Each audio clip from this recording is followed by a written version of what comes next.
Hi, everybody. Welcome. My name is Marcela Duarte. I'm chair of Northwest Community Police Council. We have Karen, who is with us on the board, and she's the only one in person. We have Kelly, who is the liaison, and we have Martiza, who is Kelly's office assistant. Okay. So welcome, everybody. We have Haley Kadish, who will present first. Is that okay? Yes. Okay. Okay. And if you just want to introduce yourself and tell us and like that. Can you guys hear me okay? The folks on Zoom, I'm kind of far from the mic. Yeah, you're fine. Are we good? Yeah. Great. Well, so thank you all for having me. My name's Haley Kadish, and I work in the city's office of the CFO. We're called the Performance and Innovation Office, and we serve as sort of like internal consultants. So when there's projects that maybe typically the city might need to hire someone outside to do, instead we can do that in-house with our team. Could you turn your camera off? You're just a half second behind. Great. Okay, Thank sorry. So APD had approached us about completing a staffing study for the proactive response teams. And that was part of a paragraph in the consent decree. So the independent monitoring team asked for a staffing study to be completed. And then conveniently, in a past life as a consultant, this is what I did, going around to local governments doing police staffing studies. So this actually worked out really well that we were able to help APD with this. So what I wanted to share tonight was just sort of an overview of the assessment that we did and kind of the next steps of what the department is going to do with that. So I'm going to share my screen.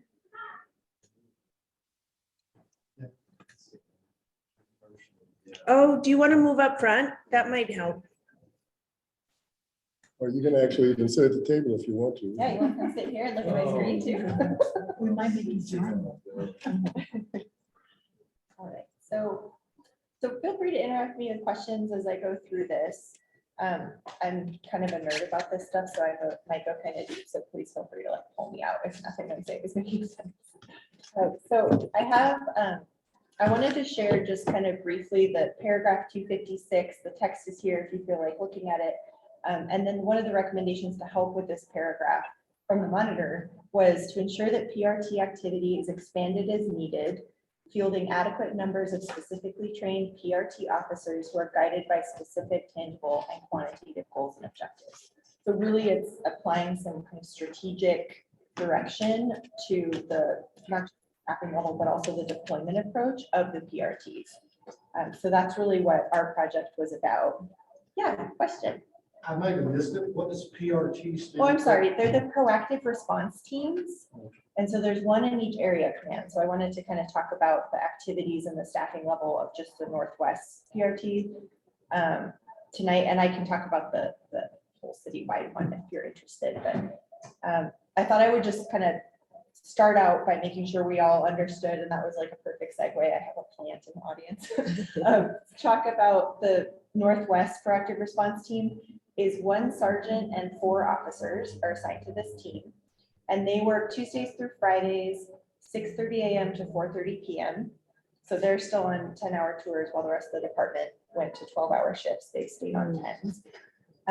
The main focus areas of the Northwest Area Command is that they're interested in commercial areas with theft issues. So a lot of the other area commands, the PRTs, are focused on almost specific intersections, you know, Coors and Iliff, or, you know, problematic areas. In the Northwest, it's more focused on like a broader area of commercial businesses that are having some issues. And then they also were very focused on business checks and also doing traffic stops. So that's kind of what I got to observe and looking at the call data and then doing some ride-alongs with the team, that those were really their priorities in this area command. So typically, I mean, this was a really interesting project for us because typically when you look at staffing levels, it's almost just like a mathematical exercise to look at how many officers do you need to respond to the workload, to meet whatever service level we want out of your police officers, whether they're responding quickly or slowly. That's a community level, service level decision. So the first thing to know is that when we talk about this idea of community policing, APD has what I would call a hybrid approach to community policing. So it ranges from, you can be very specialized, and that means you only have a team of people doing community policing, and other field officers would just respond to calls, and they're not proactively engaging with the community or anything. So those are the two, like that's one end of the spectrum, a specialized unit. And then the other end of the spectrum could be that you don't have anyone specialized, and field officers are expected to pick up that proactive policing activity, community policing stuff, like in between calls on the side. So it's this range of specialized team to everybody does it. And APD has a really interesting, I think it works really well for them, hybrid approach. So they have a specialized team, but there's also expectations that field officers are doing community policing activities as well.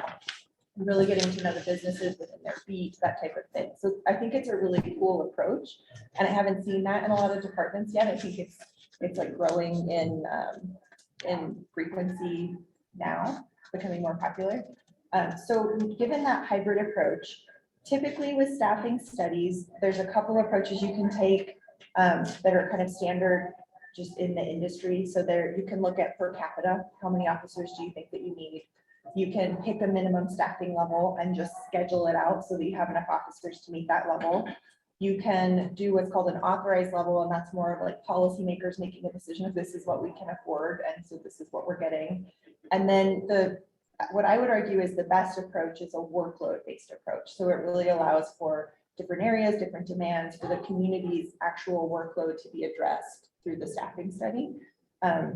So when we started this project, it's a little bit tricky of a project because we're talking about community policing. You can't define the workload of community policing, right? It's like this, it's a little bit tough to define. So we explored two potential options. The way that the PRTs were initially set up and scheduled and deployed was a geographic based approach. So I talked about those like problematic intersections or problematic little strips of a road. And the first PRTs were dedicated just to those areas, and they just really saturated those geographic areas.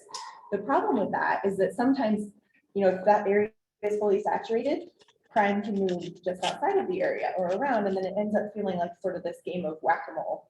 And the PRTs were limited to those areas. And so as APD has kind of expanded and let the PRTs move beyond those areas, the approach to that approach, the initial staffing approach, maybe isn't as like the best approach for APD anymore. So we decided with this staffing assessment to take a different, almost to try to do a workload-based approach, but we had to design kind of a different methodology given the proactive workload and how hard it is to define that. So we created what we call the performance objective-based approach. And so that involves adopting a performance objective. So when I say that, I mean like % of time officers are dedicated to community policing. It's almost like a service level. So deciding how much time, how much capacity do you want dedicated to community policing, and then back into the staffing number based on that. So to do that, I'm going to walk you kind of through high level the methodology, and then we'll get into some of the detailed numbers for the Northwest. So what we wanted to do first was to start by defining the workload, right? So what's the demand for officer time? That's just the directed calls for service. That's what the kind of industry talks about. How much time do officers spend on calls? So that's reactive police time. And that's something that, you know, it's just this base of, we need to make sure that that need is met. And then community policing can layer on top of that. So what we did was we defined the current workload, and then we compared to the current capacity of officers. So say I'm an officer and I'm working 60 minutes out of this hour that I'm scheduled, and I'm on calls for 40 minutes of that hour. I have a little bit of capacity, right? And so we started to look at that number, the availability and what's remaining. And we called that unobligated time. And that's where you start to see community policing activities happening.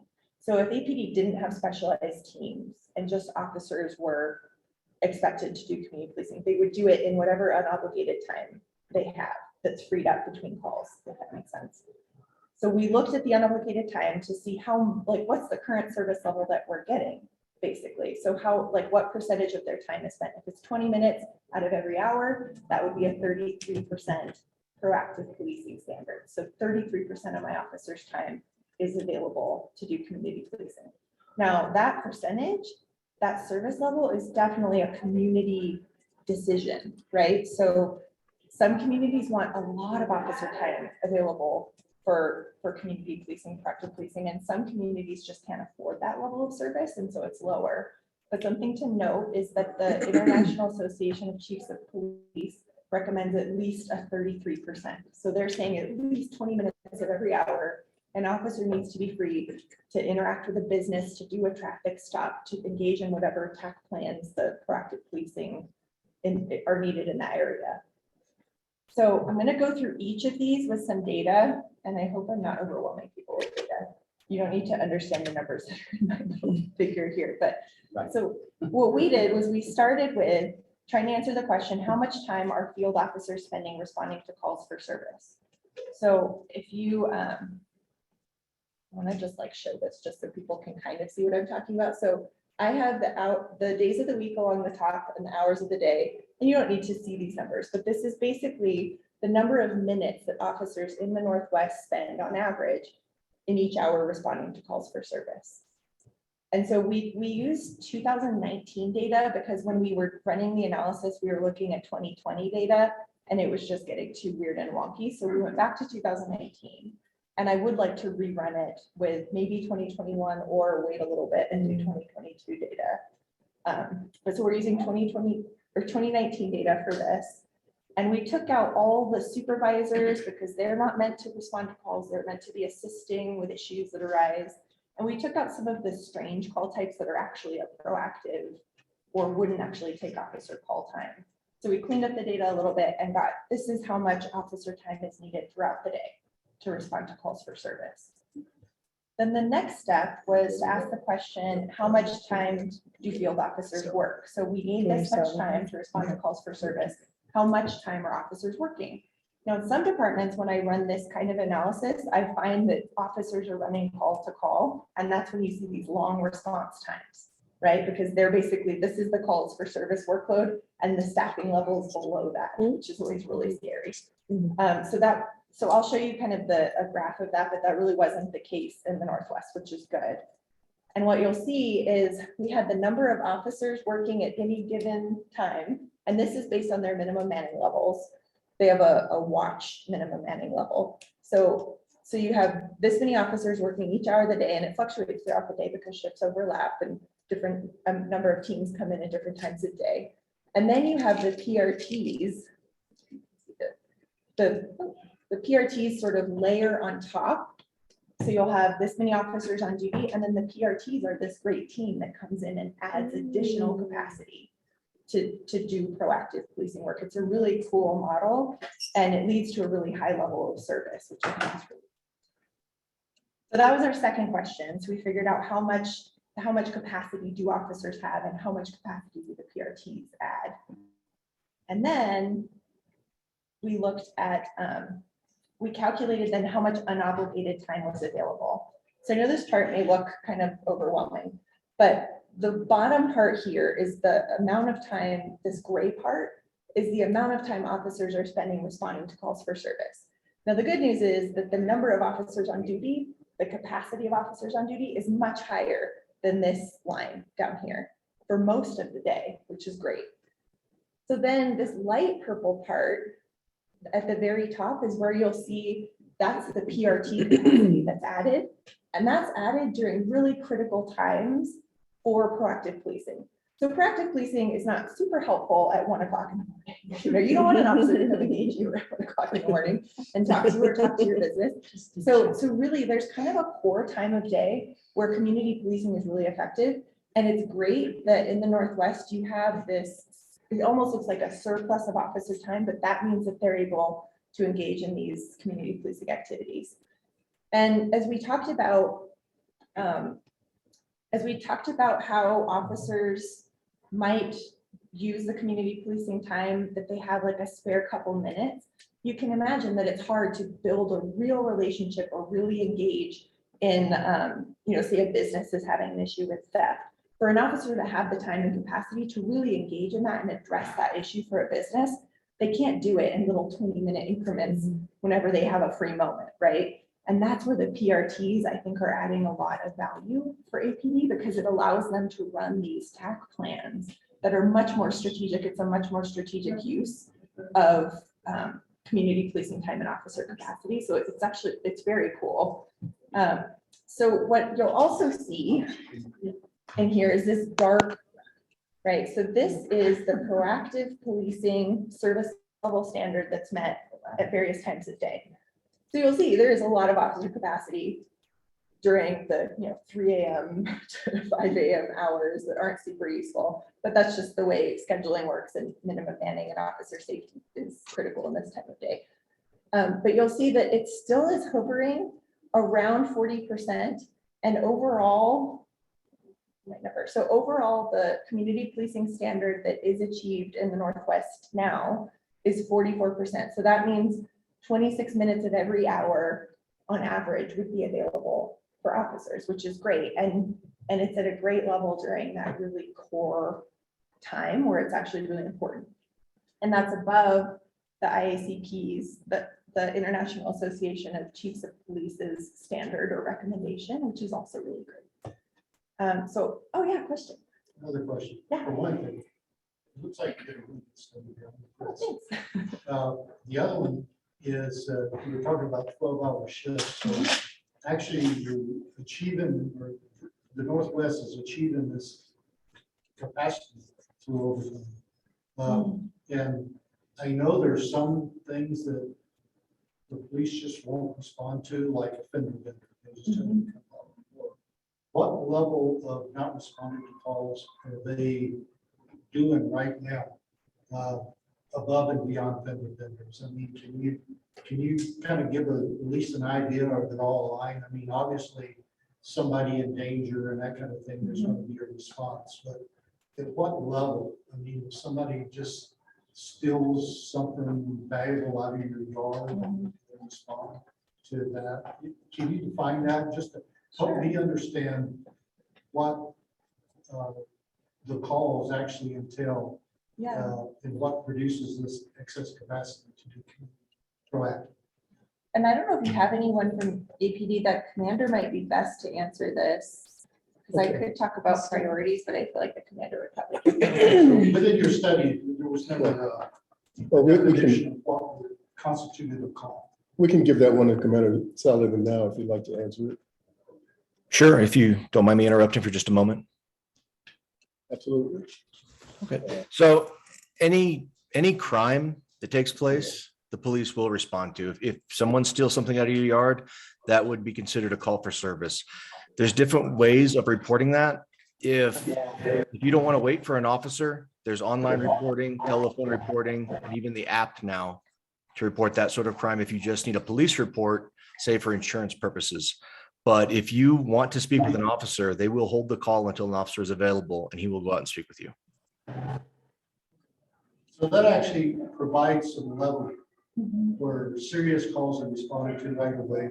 And then when there's a little excess capacity, because I know your chart just shows like straight line. I'm sure it just jacks all over the place. Okay. Oh, that's true. And so in the analysis, we're only considering calls that were responded to. So it might be that you call and then you call back and cancel and an officer never responded. So we wouldn't see any of that because we're only looking at the officer time that's spent on calls, if that makes sense. Yeah, so I was initially I ran this analysis with the 10-hour shifts, and the proactive policing level was much lower. So moving to 12-hour shifts, when they moved, we reran everything because they moved in January, right? I think. So we reran everything, and it's so much better with 12s. And I know 12s could be really tough on officers. But I do have to say, typically it grows on them. The long weekends grow on them because we have never successfully taken police force off of 12s. Once they're on them, they hold on to them. So that's good. So I'm hopeful that the 12s will smooth out. The other advice that I've given to APD is that I think we should also rerun these numbers at the end of the year to look at, we have that new department, Albuquerque Community Safety, that's supposed to be taking some calls. And so I want to kind of see what that looks like, and then also kind of coming out of COVID and seeing what the new normal looks like. I think it would be helpful to rerun them, but I'm really encouraged, especially in the Northwest. And if you ever do want to go on a ride along, I would strongly recommend going with a PRT. They're like such jazzed officers. They're like so thrilled to be doing their work, and they were really great to do ride alongs with. They're really excited about the work they do, and I can tell they get a lot of meaning out of it. So yeah, so I'm happy to answer questions, and I'll stick around if you have other agenda items that you want to talk through. We do not have any questions at this time, ma'am. If someone comes in, we will definitely direct them your way. Karen? I have a question. What is a ride along with the PRT like? And so they actually did at some points go help other officers on calls if it was a call that they needed some backup. So I did get to see some of the more typical calls as well. But there was a lot of checking in on businesses. They had planted, I don't know what they're called, but like towers, the cameras. And so they were going in to work with, I think there was a gym that was running into a lot of issues. So they went in, talked with the owners, talked about if that was working, if they were ready to stop it or move it. So it was a lot of business checks, and you can tell that they have relationships with the businesses, which I really liked. So they knew the officers by name, and that was great. So I would definitely recommend it. It's really fun. We have a question from William King. The talk on public media is that it takes hours to get an officer to show up. You say that at 26 minutes per hour is available. How do you explain this disconnect? I mean, I think that's a really good point. I do want to see, one thing that I find is that people have long memories too. So like, I think about the last time that I had called APD and how long did it take? And was it under the 12-hour shifts is what I would be curious about, because I think a lot changed when they went to 12s. And when you think about 10-hour shifts, so there's 24 hours in a day. If you have officers working 10 hours, you have to have 3 sets of officers, right? 3 teams overlapping, and you're basically staffing for 30 hours. And so it leads to a lot of inefficiencies. But when you have just 2 teams working 12 hours and 12 hours, you can have a lot more officers at the times that you actually want them. So I'm curious to see how this plays out. But I do think if it is resulting in, if we're in situations where there's a lot of wait time for certain calls, I think we will have to relook at that and see if the staffing levels are appropriate. It's tough. I know the commander hadn't mentioned this, but calls are prioritized. They're assigned a priority. So I believe it's 1 through 4, but I think the dispatch also recently changed the call priorities, if the commander wants to correct me on that. But so a priority 1 call is the highest priority call. And so that's really the response time that I'm particularly interested in. Because if someone has broken in while I was at work and they're not there anymore, the response time is less important than if they're there still, right? And I come home and someone's there. So it's a different priority, even though it's like a similar crime. So I don't know, Commander, if you want to speak up at all about the priorities of calls and also kind of the response time length. Sure, we actually prioritize them 1 through 5. And like you said, 1 would be an in-progress crime where someone's in danger, all the way down to a 5, which would be like a check the area call or a periodic watch call, where someone called in that they're going to be out of town and they would like the police to drive by the residence several times a day. The issue with the long response times tends to be an officer may be on his way or her way to your call when a higher priority call comes out and they're diverted. That happens several times a day. Also in my ride-alongs, there were a couple times where we were responding to a lower priority call, and sometimes the PRTs will help with some of those, which is nice.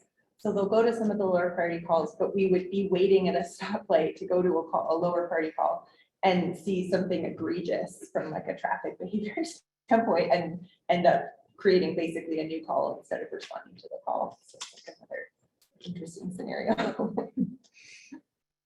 Okay. Are there any more questions from the audience? We have one. Yeah, you mentioned that in some commands, they they patrol intersections and streets and do traffic stops. Are these traffic stops in response to suspected violations? Or are they at random, just pulling people over? So actually the saturation, the geographic saturation model is often more about having officers on foot or on bikes. And it's just areas that are busy. And so like the downtown area has a very specific team, 2 teams actually, that are assigned to be on foot and really saturating that area and responding to any calls and dealing with that area. The same can exist, like I know up in the Northeast, there's like a section of Manal. So it isn't necessarily traffic stops, but it is presence. And I think that's helpful. And I think the business owners really appreciate it. And they're often actually just helping businesses, stopping in and checking on businesses and being present. I didn't see as many traffic stops. Like it was often when they were showing me a different area. So say a certain hotel has been historically problematic and they like to drive through that parking lot and like check everything out, check in with the staff that's working. So we would then be driving maybe to that area and they would do a traffic stop along the way. Oh, for somebody. Yeah, just something other random. Yeah. A suspected violation. Well, one that I was on, there was no license plate and they were like, oh, we can't let this one go. So I gotta take care of that. But so it wasn't necessarily traffic stops in those specific areas. It was more saturation of an area, mostly on foot. Oh, they actually walk a beat. Oh, okay. Yeah, because the reason that PRTs actually came to be with APD was that there were so many calls happening in select areas that officers were just constantly driving there anyway, and they decided to assign teams. So in the Southwest, for example, Coors and Islet was one of those places. And so there are teams now. The PRTs often just get out of their car and they're walking and roaming and they're responding to any calls that are happening and also talking to people and referring them to resources and that type of thing. Yeah. So if you want to go on a ride along, that's a very constructive community policing focused one. I think a PRT is really a useful experience. Yeah, I wouldn't do one. Okay. And once again, as citizens, you are availed the opportunity to go on ride-alongs. All you have to do is get in touch with the police department. You do have to pass a background check because you can't get into a police car if you got a warrant, so. You can, but you have to ride in the back. There we go. That's not a big idea, you know, opening everybody. There we go. Yeah, right.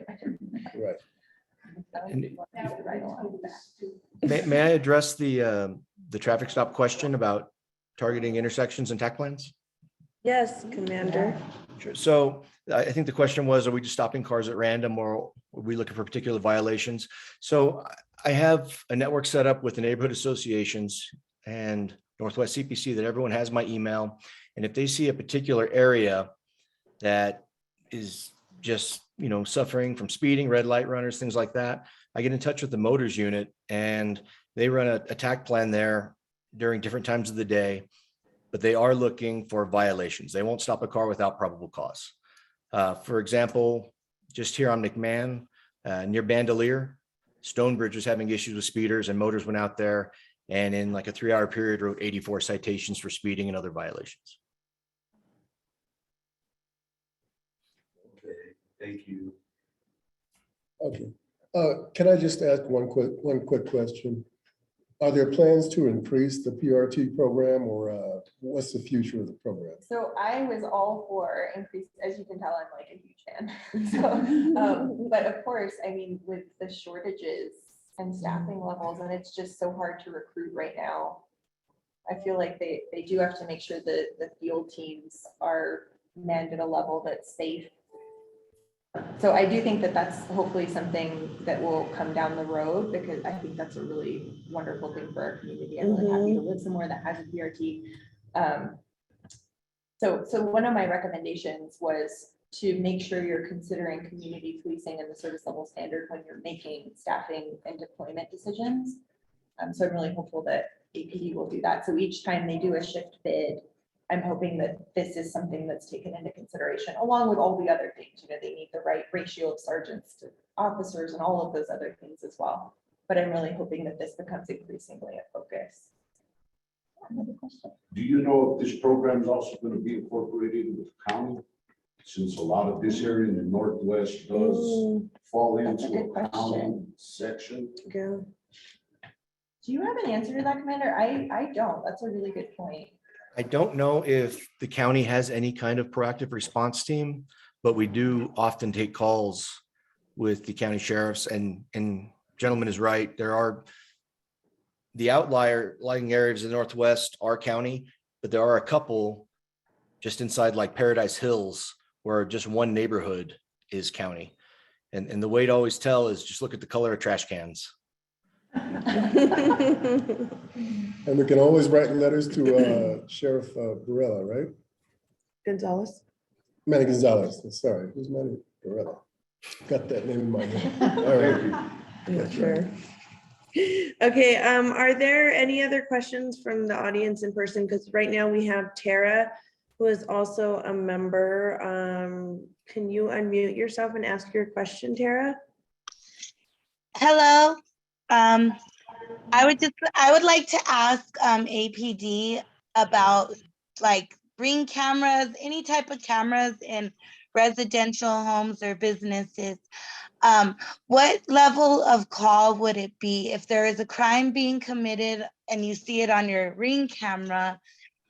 Would that get responded to right away, or would we have to wait a very long time for officers to show up? So again, that depends on if the crime is in progress. Yes, that will be a priority 2 or a priority 1 crime, depending on what's going on. If you just have footage from, say, the night before of someone trying the door handle on your car, that would be a lower priority call. But anything in progress, whether you see it live or you're watching it on your ring camera, that raises the priority of the call. Okay, I appreciate that answer. Thank you. And I love my ring cameras. I must have 7 of them set up around the outside of my house. They're amazing. Yes, they're awesome. Thank you. Thanks, Tara. If there aren't any other questions, Commander Saladin, do you want to go ahead and do the crime report for the Northwest? Sure. First, I'd like to piggyback off Haley's presentation and say, yes, PRT is definitely the tip of the spear as far as proactive policing in every area command. And I am very proud of the Northwest PRT. Sergeant Posha has done an amazing job since he took over at the end of last year when Sergeant Gabaldon retired. Unfortunately, he's currently in the National Guard up north fighting fires, so we haven't had him for about a month and a half. Our staffing should be 1 sergeant and 4 officers right now. Currently, we have Sergeant Posha and 2 full-time PRT officers, and we supplement it. There's 3 watches: graveyard, swing shift, and day shift. On a rotating basis, the watches donate an officer to PRT, so we always have at least 3 plus the sergeant when Sergeant Posha is here. And as far as she's right, as contacting businesses, they've gone beyond that, and they've created an information sharing network from all the businesses from West Bluff all the way to Cottonwood. So if someone sees a repeat offender, they notify all the other businesses and PRT who will go into the area and be ready should a crime take place. Just today, we received a call in the Cottonwood area, and PRT apprehended a strong arm robber. So they do amazing things, and they do it every day. So, but it would be great if I had 10 PRT officers. I couldn't imagine the results we would get, but the staffing will not allow it right now. We're still fighting to fill our 2 vacant spots. As far as the crime report, I spoke with Chief Medina today, and APD is down in every crime category. And as far as proactive policing, we have doubled the proactive policing results at this time last year. Talking about traffic citations, DWIs, arrests, things like that. And I know the council likes to hear about uses of force as well. So I pulled the numbers. I don't have them for June yet, but for the month of May, we had 120 arrests between misdemeanors, felonies, and warrants, and we had 1 use of force. So I was present today for the apprehension of the robber, and PRT and field officers did an amazing job de-escalating, took him into custody with 0 incident. Excellent work. Yeah. They do good work. Your officers are working hard, and they're doing it the right way. Okay. Okay. Are there any other questions for, was that the full crime report or For the commander or for the or guest? for, I would imagine Pete Galibert has some numbers for you. okay, Okay. cool. Hi, Pete. If not, we can go to Sergeant Pete Silva. Oh, Pete, okay. Good Karen, evening. Can everybody hear me now? we can. Hold on, Pete. Go ahead, Karen. Well, I have a question for Commander.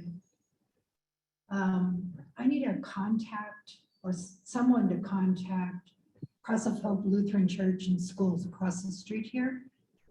They would like to have active shooter training and de-escalation training. Well, that's something I can help with. Pete can do the active shooter training and CIU can put on CIT training for them, the de-escalation training, which is actually something, and I've mentioned it in previous meetings, but Pete actually arranged crime prevention training for all the West Bluff businesses.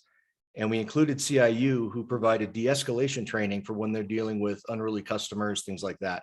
So it's something we do have canned and ready to go.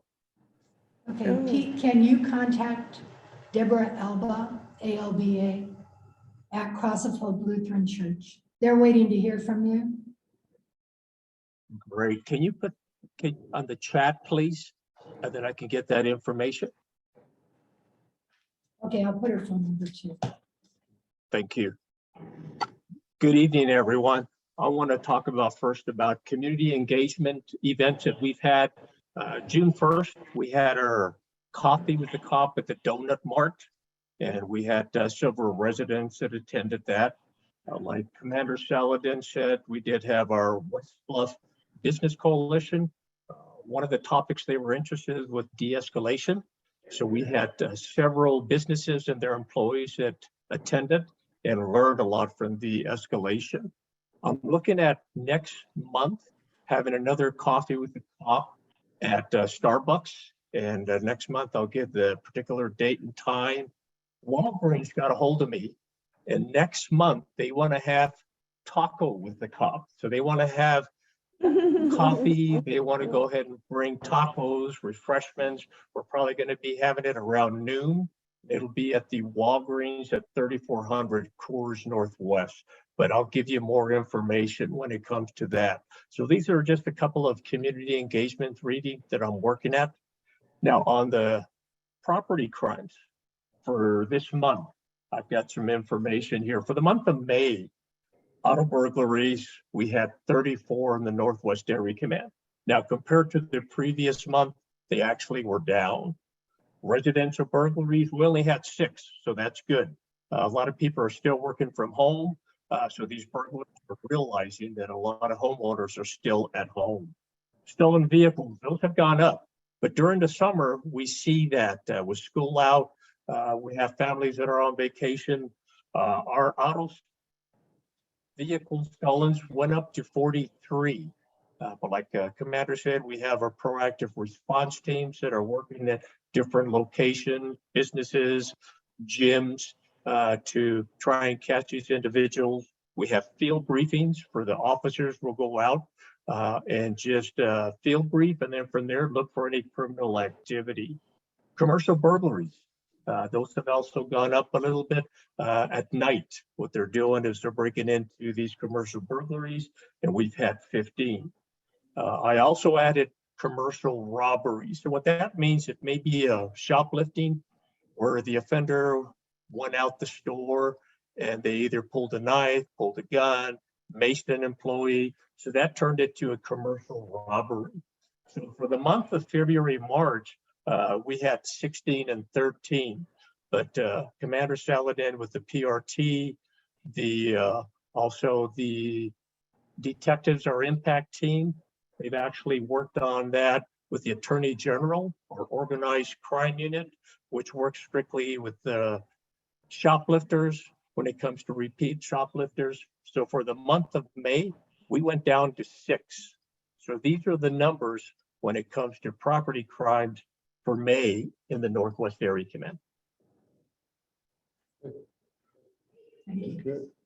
Are there any questions or comments? Go ahead. Does anyone have any other questions? when it comes to crime prevention. Just remember for the summer here now that school's out, just be vigilant, make sure if you go out, if you go on vacation, lock your doors, lock your windows, let your neighbors know that you're going to be out of town at night. Also lock your doors. We're still seeing from Ring video cameras that they're sending me that these burglars late at night are walking in the neighborhoods and breaking into vehicles or actually looking at vehicles that are unlocked.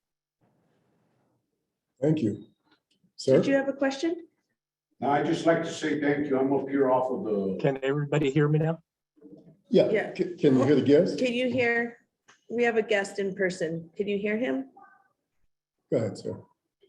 now just say thank you. I live right off the Unser, down off of I must have Montano. lost sound voice.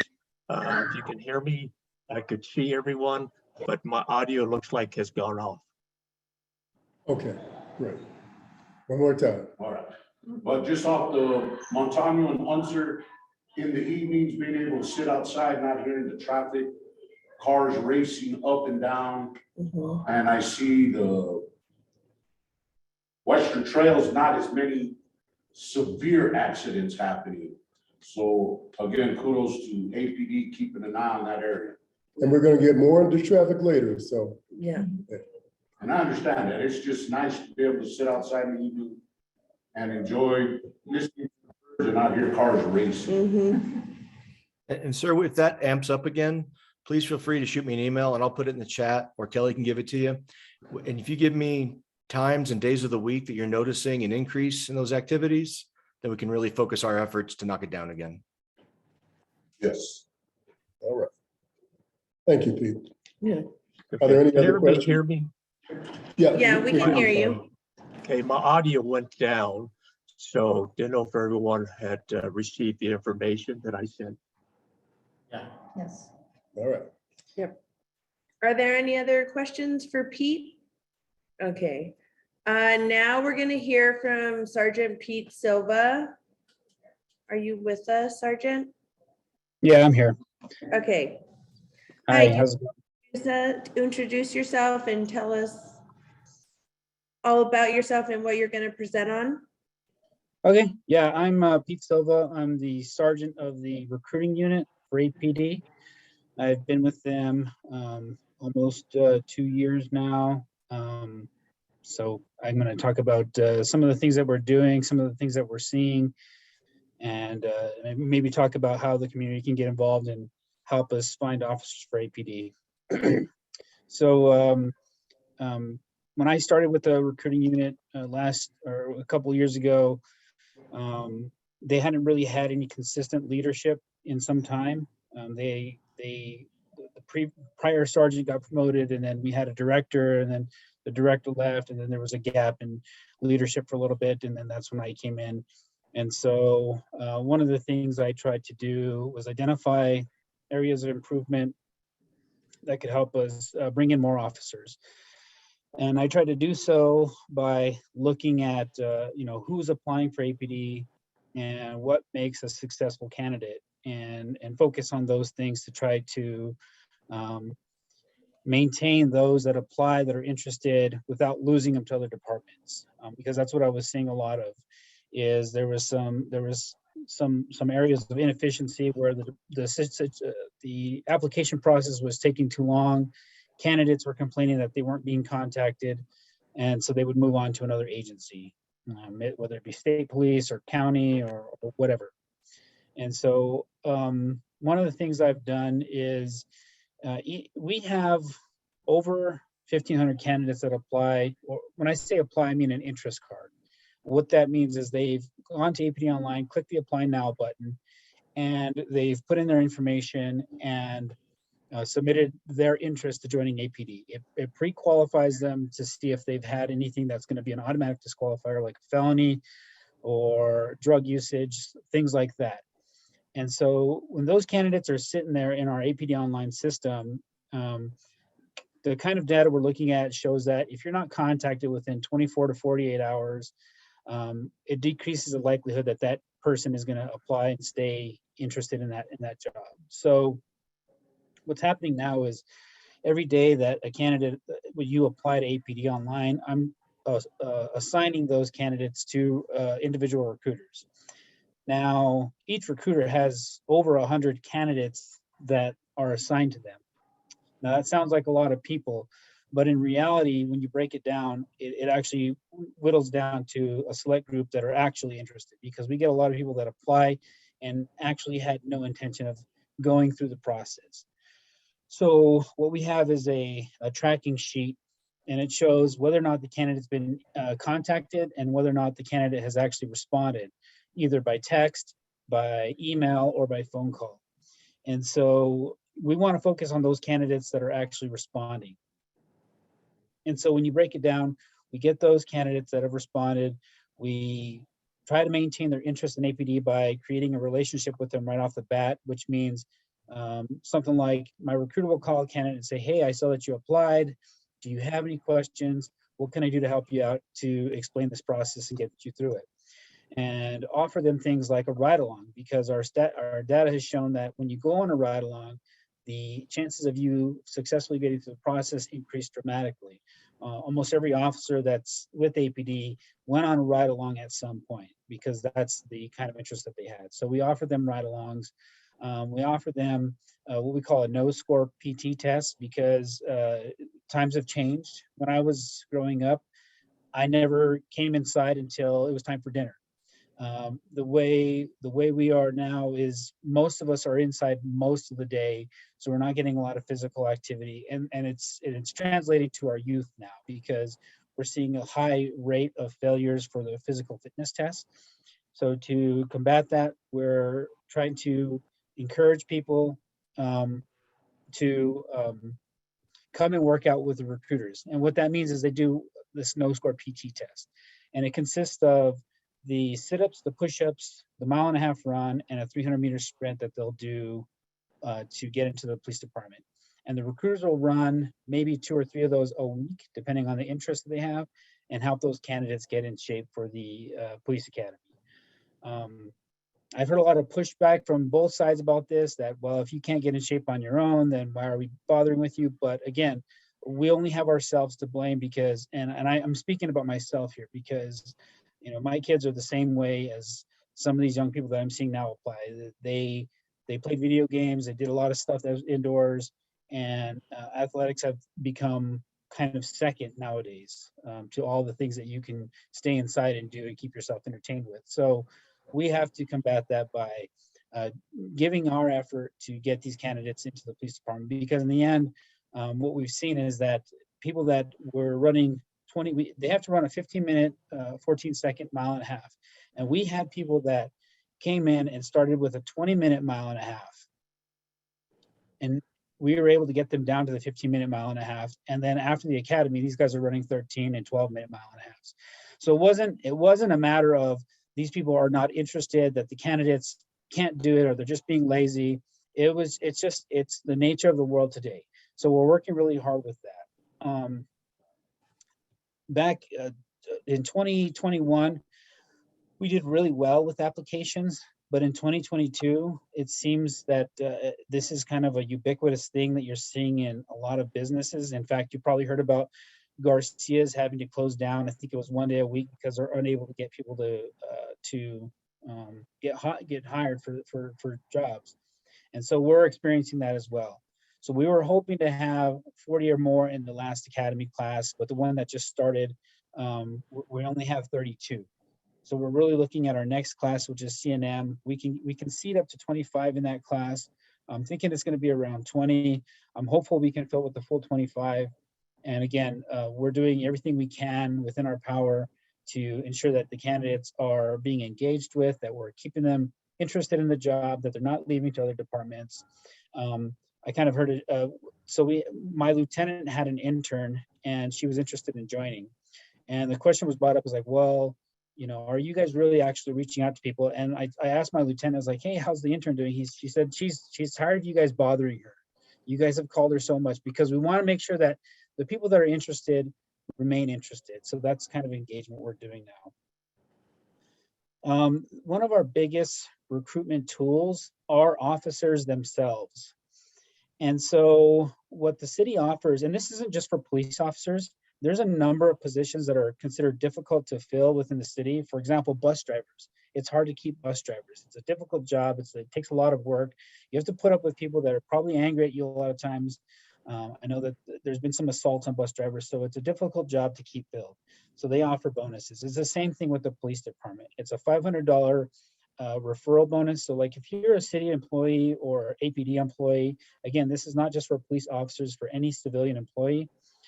If you refer somebody and they successfully complete the academy and then complete their on-the-job training, they'll get a $500 referral bonus. Now, the problem with that is that let's say I referred Kelly today, and he went to APD Online today, filled out the application, and scheduled himself for testing. Let's say he came to the soonest possible testing and passed it, which is in a couple of weeks. Well, it's going to be 3 or 4 months of background checks and sitting around waiting for the next police academy. And then it's going to be 6 months of police academy. And then it's going to be 4 months of OJT before I receive that referral bonus, which is going to be $500. So as you can see, it's going to take upwards of a year before you see that referral bonus. So one of the things I'm recognizing is that we need our officers to take more interest in getting people hired and encouraging people to join. Officers are our strongest tool for getting people to join the department. So in the latest, one of the latest SOPs was for awards nominations. And what I did is ask them to include some new awards for officers. And one of them is going to be a monthly recruitment recognition award. So you've probably heard of the Officer of the Month, or they've included several different categories of awards. There's the De-escalation Officer of the Month, there's a Supervisor of the Month, and the newest one is now the Recruitment Appreciation Award. And that can go out to up to 5 officers per month. Now, if an officer refers up to 10 people, they get a ribbon for the uniform. And if one of them graduates the police academy, they get a star. So as you kind of move along this rung of helping us get people hired, you get more and more recognition for that. So if you get 5 people to get hired with the police department, you're going to have two stars on your ribbon, which is going to kind of show some prestige, something you can wear on your uniform. And whenever you retire, you can put it in your shadow box. So we're trying to recognize those things. And so we're hoping to get some other incentives in place as well. But obviously it's tough. It's going to depend on money for getting officers a higher referral bonus award, which is my ultimate hope, is to increase the referral bonus. And so those are some of the things that we've done recently. Pretty soon we're going to be announcing a new program. We had a collateral recruiter program before, however, it was never formalized. There was a short training that was put on for collateral recruiters. In fact, when I was a patrol officer, I went through that collateral recruiter training. It consisted of 2 hours. It was very informal. And so what I've done is formalize that program. And within the next few weeks, it's going to be announced, and we're going to hire some 10 collateral recruiters.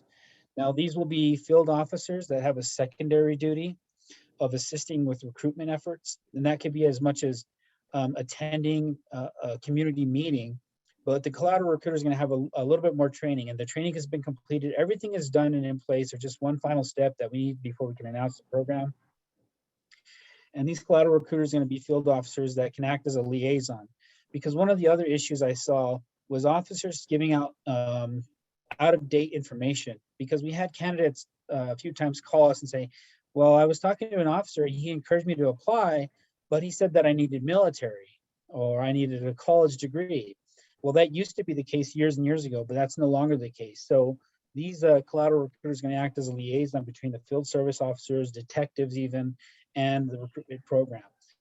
They'll be able to attend recruiting events, like I said, and if you guys have a community event and you think that there's a good opportunity to recruit, I'm going to be able to assign a collateral recruiter to attend that event and hand out flyers, give out information, even go as far as literally helping somebody apply there on the spot if they're interested. And so that's going to be coming up really soon. Our next academy after August, which August is our CNM academy. Again, I can send 25 people to that academy. I'm really hoping that we get all 25 seated. If not, then we have our December academy. And our goal is to seat 60 people in that academy. And so what I'm going to ask of you all as a community is that if you know somebody who's interested in applying, tell them to go to apdonline.com and click apply now. If they're hesitant about applying, I'm going to drop my information in the chat there. Please take it down. Ensure that you are providing us with the kind of people that you want to see as police officers. That's my challenge to you as a community, because I've heard a lot of negativity I don't think there's any denial that there's a lot of negativity going on about the police departments around the country right now. And so my challenge to the community is that provide us with the police department that you want, because you all have nephews, you have nieces, you have friends and family that are interested or that may have expressed an interest. Encourage them to join up, because that's the way we get to, I think that's the final step of bridging the gap between the police department and the community, when the community is fully involved in providing us with all the officers that we need. And that's really the only way we're going to get there. We have to have 1,200 officers. I just can't do it with the 4 guys that I have. I mean, there's only 4 of us. There's so many places we can be. And if I could duplicate myself into 3 or 4 different people, I would, and I would send them all over the place, and they'd be recruiting constantly. But in reality, I need the community to be a part of this and be a part of the solution and getting us the officers that we need. And so I think that's all I have for now. I'll stop my rambling. If there's any questions, I'll start typing my information into the chat now, but please feel free to ask questions. We're doing a lot of interesting stuff. We're trying to bring our recruitment efforts into the new generation. So Sergeant Silva, there is actually a question, 2 of them, from Dennis. What percentage of authorized positions are filled and what % are vacant? And how many vacant positions are there? So the goal is to get to 1,200. We're just under, I'm sorry, I gotta have to pull up the stats, hold on.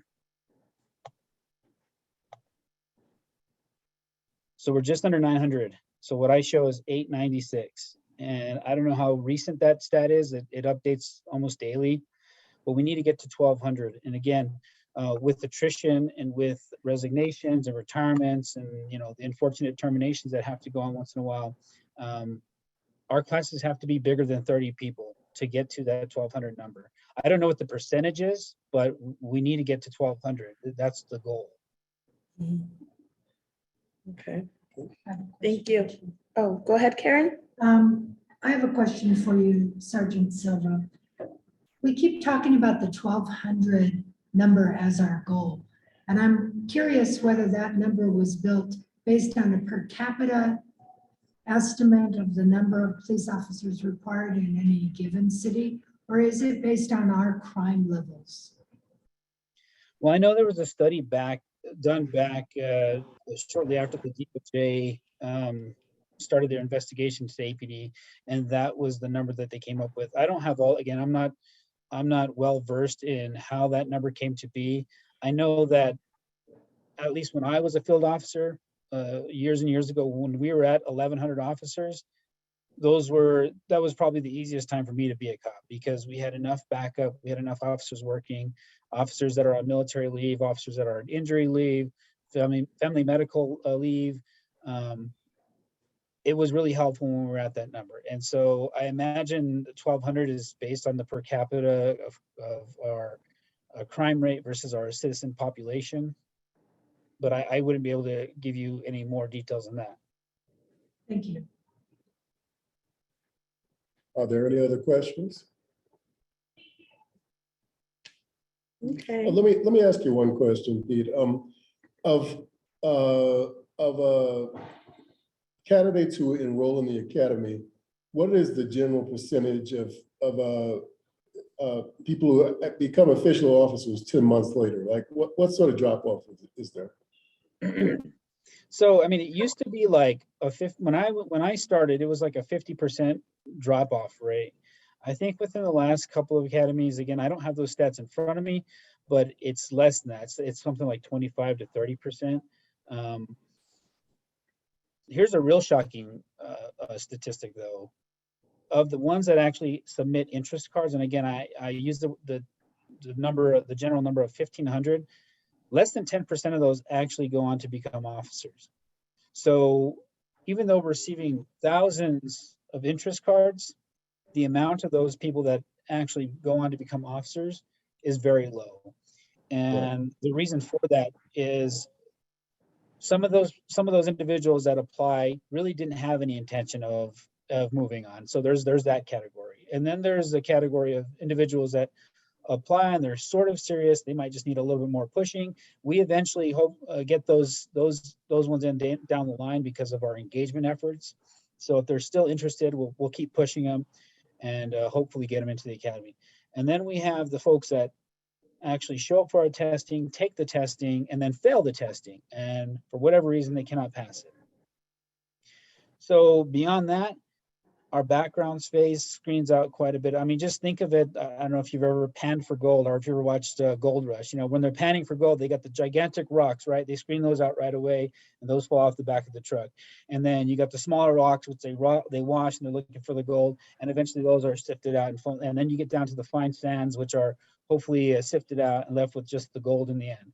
Now, it's just a kind of a loose comparison, but essentially that's what we're looking at here is we have a large pool of people that gets screened out to a very small pool of people who eventually go on to become police officers.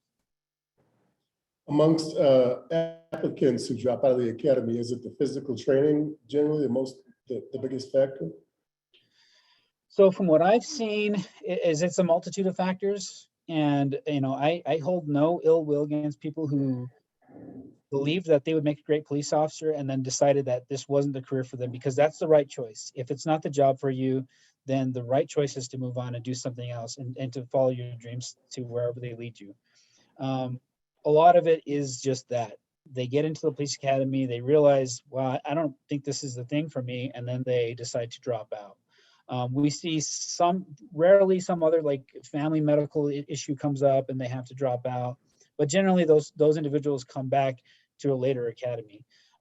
It's really, I think, the ones that gave it their shot and realized this wasn't for them, and that's the reason for dropping out. You know, maybe they just decided that it's not the right fit for them. What about individuals who drop out, can't pass the test or can't make the physical cut? Is there some sort of a mentorship program from APD to possibly get them in next time? Or Yeah. So on every testing weekend, either I'll send some recruiters there. Usually it's backgrounds who administers the tests. But when I have them available, I'll send some recruiters. So like, let's say you showed up to a testing weekend, you took a test and you failed. We're not going to just tell you good luck and have a nice day. We're going to encourage you to give it a second shot. Now, there are people who barely pass or barely fail, and there are people who fail by quite significantly. Now, if you fail significantly, then realistically, I'm not doing you any favors by saying, hey, come back in a couple of weeks and try it again, because all I'm doing is setting you up for failure. With those people that have a significant failure, we'll give them some study material. We'll encourage them to take some time to, purchase some study material if they need to. We have some stuff we can lend them. We can even run a practice test for them. But for folks who are just right on the borderline, we're going to encourage them to come back within 2 weeks. Now, that's kind of the standard we set between two testings. So you're allowed to take the test twice before we disqualify you for 6 months. So if you you failed the first time, we're going to encourage you to come back within 2 weeks, so long as you are right on the border, because generally we see a 5 to 10 point increase on the second attempt. And so we can maintain those people and hopefully get them through the backgrounds process. Okay, one final question that came into my mind. You said earlier, certain people are eliminated early because they have felonies. Is it any felony that you had when you were 18, 19 years old, say you're 25, that makes you ineligible to be an APD, or how does that work? So when I'm saying felonies, I'm not saying felony charges, because there's a little bit of a distinguishment there. So you can be charged with the crime but be innocent. And so hopefully in the end the facts find their way and you're acquitted, or the case is dismissed. Those cases are reviewed by our background detectives, but they're not eliminated, because if you were falsely accused of a crime and the facts came out and the facts show that, then you can move on and become a police officer. if you've been convicted of a felony, unfortunately, that's just an automatic disqualifier, and that's not something that we have a workaround. Your ability to own or possess a firearm is affected because of a felony conviction. So that's the reason that we can't maintain somebody. Plus, the databases we use are monitored by the, they're all overseen by the FBI. So there are a number of standards that we have to hold that we don't really have any leeway or wiggle room about. I've had people come and ask, well, it was something I did when I just turned 18 and my friend robbed a convenience store and I helped him. And it's like, well, unfortunately, if you're convicted, there's nothing I can do for you. Even though it was something, you were young and you regret it, we can't help you. Okay, $70,000 right out of high school. Let's get some people in the academy, and you don't even need. You can have a GED now and still apply for the police, right? Yeah. In fact, let me bring this up real quick, and this will be my last thing. But we have a candidate right now, and so one thing I like to bring up is citizenship, because you can become a member of APD as a non-citizen, and that's through our police service aid program. And we have a number of police service aides who became police service aides. They're not citizens, but they have their work permit, and then later on get their citizenship. We have one that's going through right now and will eventually become a police officer. Let me tell you a story about a candidate that just started with the police academy. His name is Abraham, and he was really excited about joining APD. It was his dream, his goal. He got his citizenship. The next day he applied. Today he's in the police academy, and so that's an amazing story. He's proud to have joined. He's proud to have gone through that journey and made it as far as he did. I hope he makes it all the way through, and that's going to be totally up to him. But it's an amazing story, and I want people to understand that just because you're not a citizen now doesn't mean that you can't join the police department. We have a space for everybody in the police department right now. We're really looking for police service aides. So if you know somebody who's not a citizen yet, has their work permit, they can join as a police service aide, and we'd be happy to accept it. Okay. Do we have anything else?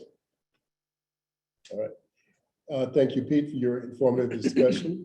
I wanted to go into something. Last month, we did a report on traffic in the Northwest and in Albuquerque in general, as the mayor has a new plan to combat traffic. The police are going to be a lot more serious doing traffic stops and doing red light enforcement, stop sign enforcement, all that sort of stuff. So that is one of the mayor's big initiatives right now, and also with APD. So I wanted to read a press release released by APD yesterday.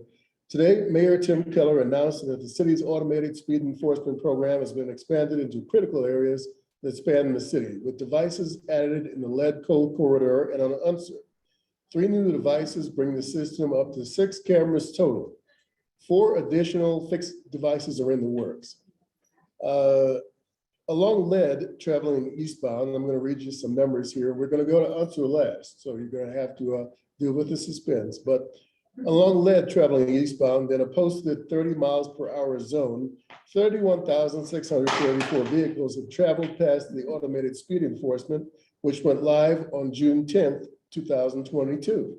Of those vehicles, 11,359, so more than a third, were traveling at least 1 mile over the speed limit. Another 557, so about 2%, were traveling 11 miles over the speed limit. Okay, so we got 557 people during this time period. Along coal eastbound, 35,000 vehicles, 19,000 were traveling 1 mile over the speed limit, 73 vehicles traveling more than 11 miles over the speed limit. And it goes on from there, okay? So the busiest thoroughfare in the city, I guess, because of the base, is Gibson. And with Gibson, we had a 40-mile-an-hour posted speed zone, 237,000 vehicles in the traffic enforcement area. 190,000 of them were traveling 1 mile over the speed limit. That's 80%.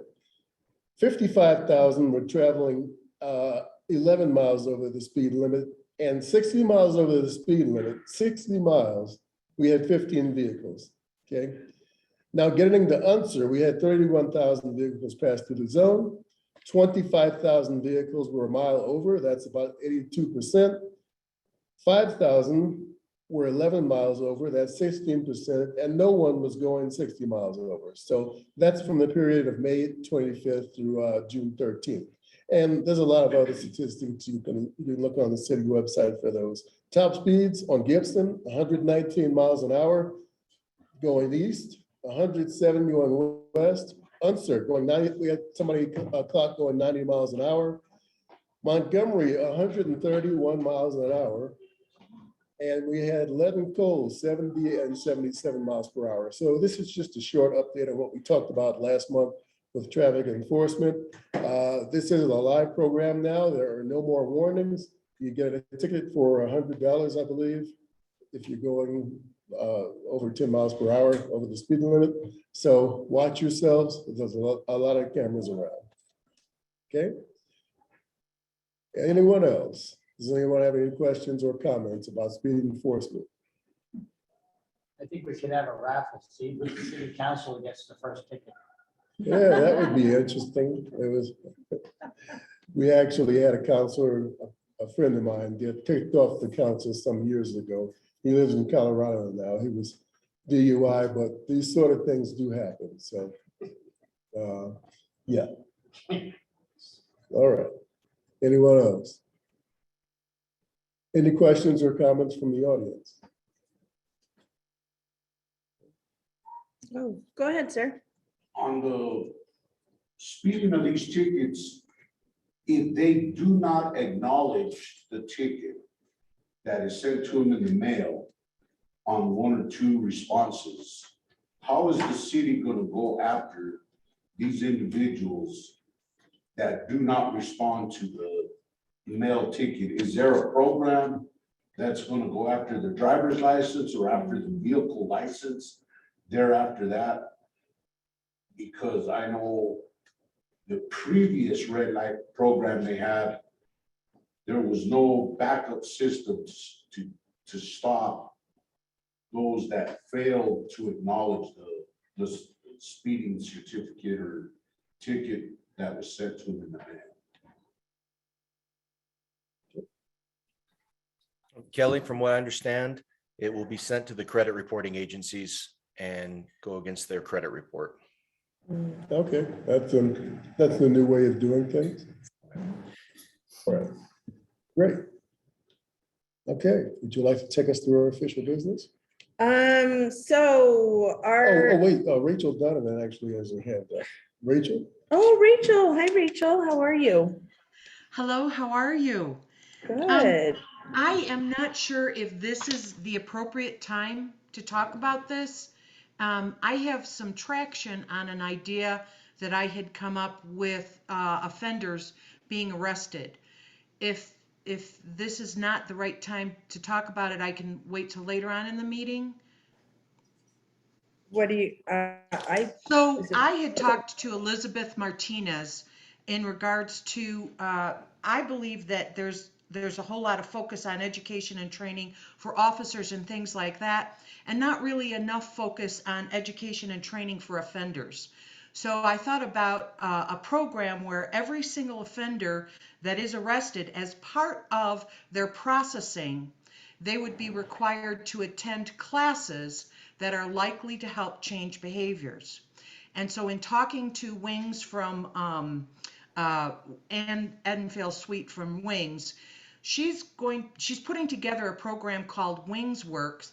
And for instance, for the youth that are arrested, if they attend 5 of the classes from her program, then their either their sentence is reduced or their probation time is reduced, but it's all behavior enhancement. We're not talking about beating people down. In this Wings Work program, they're going to have opportunities to walk in and get a GED. They're going to have an opportunity to be trained as a plumber, an electrician, a construction laborer job, lots of things like that. They'll be able to have, I'm going to do mediation so that the conflict with their families and people in their lives can get some resolution and let them start building on a more solid foundation. So at the meeting last night, the Department of Corrections was there, the Deputy Secretary Karen Can, and the Director of Recidivism, Morgan Jaco, and they are incredibly interested in this program. And it sounds like there are some similar programs being done nationwide. And so we are going to look for ways to get buy-in from citizens and police to actually, you know, when the offenders are arrested, as part of their process, their processing in for that arrest, referring them to this program for behavior education and behavior modification.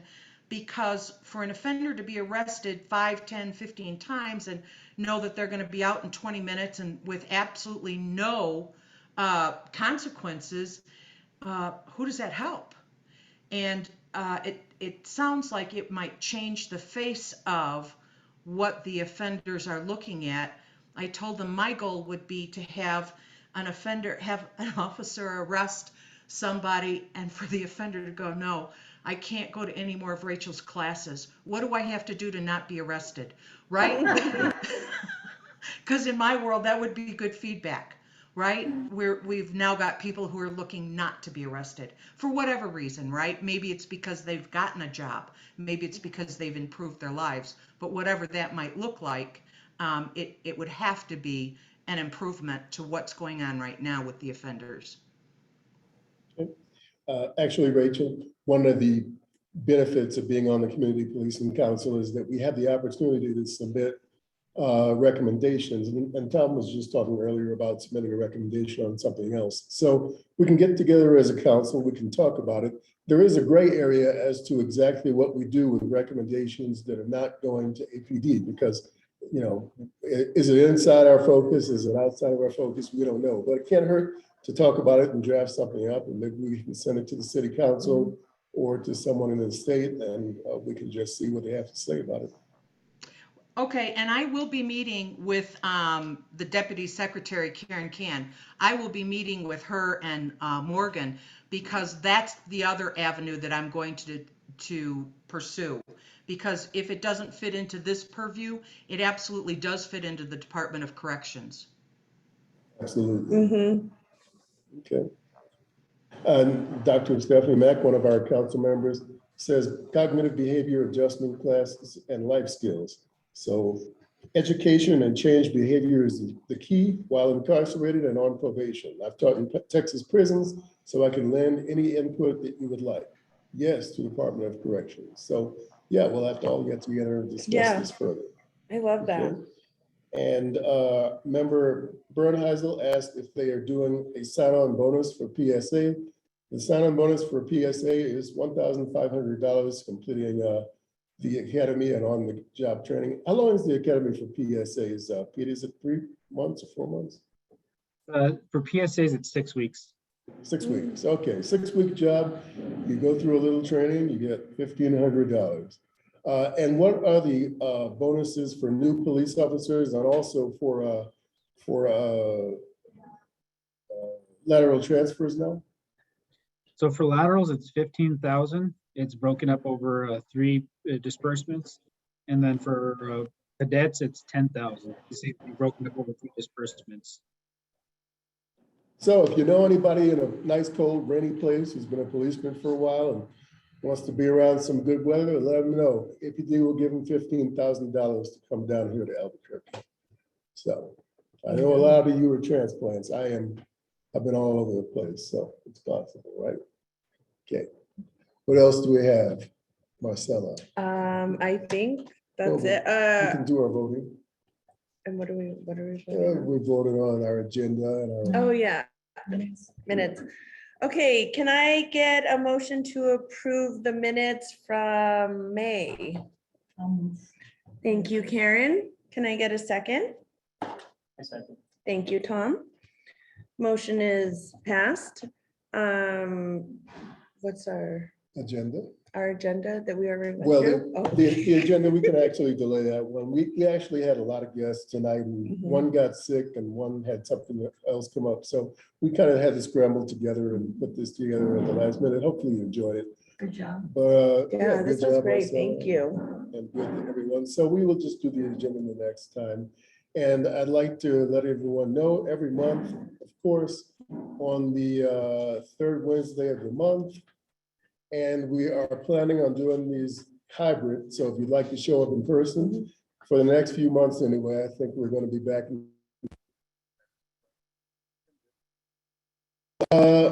We would like to see you soon. Yeah, the next meeting is going to be Wednesday, July 20th at 6 p.m.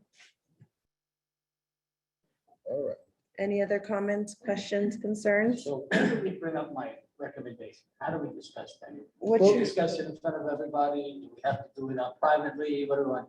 Well, let's talk about it privately first, and then next month we'll put it on the agenda. Okay, that sounds good.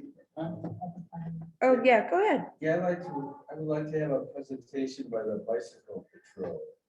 I know at the end of the meeting, you asked for suggestions. Yeah. for presentations. So that's my suggestion. Can we do that, Kelly? That sounds Oh, great. I'll get in touch with Yeah, someone, all yeah. right, that's a great idea. All Yeah, right. I'd like to hear that too. Yeah, okay. We have a lot of bicycle officers here in the Northwest. We have a- I met two. Okay, great. All righty. We will put that on the agenda for the future. So. Mhm. All right, anything else? I guess the meeting is adjourned. Thank you all for coming. Thank you. We'll see you next month. Yes, bye, have a good night. All righty. Thanks for coming. Thanks for being here. Thank All right. you. Yeah, we appreciate it. We hope to see you all next month. Yeah. Thanks for your comments. It's kind of nice. I kind of wondered because she was doing class. Oh, All yeah, right. thank you for It stopping was by. interesting though, because when I moved here, because I'm from Washington State, Yeah, when I moved here, it was hysterical because my neighbor told me that